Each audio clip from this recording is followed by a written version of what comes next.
this video, I'm going to talk about how to install mouse drivers in Windows 11.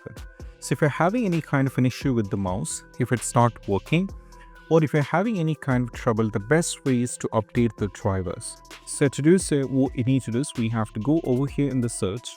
We need to type here for Device Manager, and what you need to do is we have to click on this.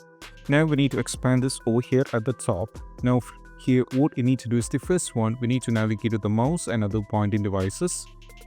Now from here we have to click on HID Complaint Mouse, or select the mouse that you're using.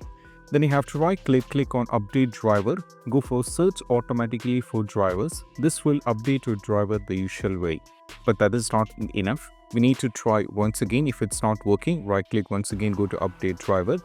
Click on Browse My Computer for the drivers. Click on Let me pick a list of available drivers on the computer, and we have to go over here and we have to go to the next and we have to select it. Once you've done this, what you need to do is we have to check. Sometimes if it's not working, what you need to do is we have to just go over here, right click, go for Disable.